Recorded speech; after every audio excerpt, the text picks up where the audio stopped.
You know, in the United States of America, we wouldn't have virtually any music if it weren't for the black people.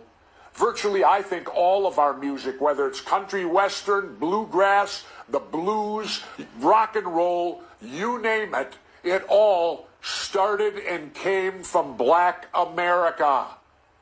So when you listen to the music of your choice, remember, chances are you wouldn't hear that music if it weren't for black people long ago. Ever noticed how America seems to have a split personality? On one hand, you've got this deep-seated, centuries-old system that just can't seem to get over its issues with black people. But on the other hand, flip on the TV, scroll through social media, or just walk down the street, and you see it everywhere. White America is absolutely obsessed with black culture. This, my friends, is what I call the Great American Paradox.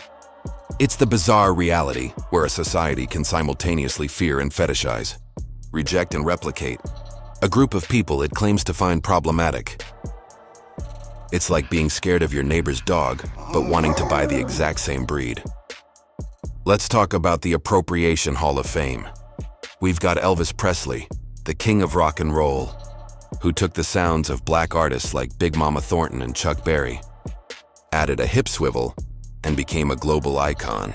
The Rolling Stones, legends of British rock, built their entire sound on the foundation of American blues, a genre born from the black experience in the Mississippi Delta. And it's not ancient history.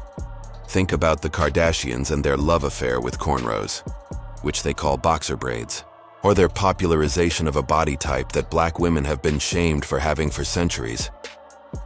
Suddenly, when it's on a white body, it's high fashion, it's couture. This isn't just about hairstyles or music. It's about a pattern of extraction without credit. The language we use, the slang that goes viral, so much of it originates in African American vernacular English, or AAVE, words like lit, bay, on fleek. They start in black communities, get picked up by mainstream culture, and suddenly they're in corporate marketing campaigns. The same slang that might get a black kid labeled as unprofessional or uneducated becomes cool and edgy when a white influencer uses it.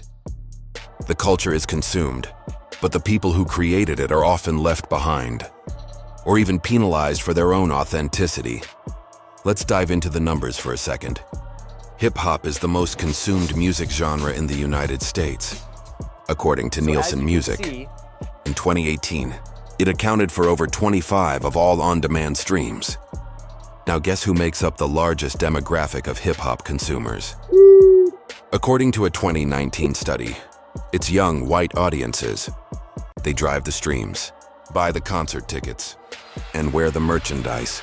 They love the rhythm, the bravado, the storytelling.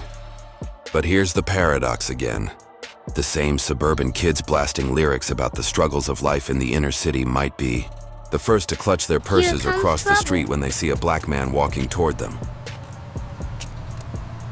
They consume the art, but often remain disconnected from the artist's reality.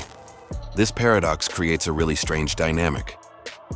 Black culture becomes a costume that can be put on and taken off. You can enjoy the cool parts, the music, the fashion, the slang without ever having to deal with the systemic racism, the police brutality, the economic inequality, or the historical trauma that is inextricably linked to the black experience in America. It's a sanitized, cherry-picked version of blackness. It's like loving the idea of a safari from the comfort of a five-star hotel, with zero intention of ever actually dealing with the mud, the mosquitoes, or the fact that a lion might see you as lunch. So why does this happen? Well, part of it is the allure of the other. For some in the white majority, black culture represents a perceived authenticity, a raw, unfiltered expression that they feel is missing from their own buttoned-up suburban lives. It's seen as rebellious, dangerous, and exciting.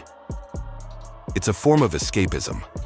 But this view is itself a caricature. It reduces a diverse and complex culture with a rich history into a one-dimensional trope of coolness or toughness. It ignores the joy, the intellect, the family, the faith, and the immense diversity within the Black community itself. Another layer is the power dynamic. When a dominant culture borrows from a marginalized one, it's not an equal exchange.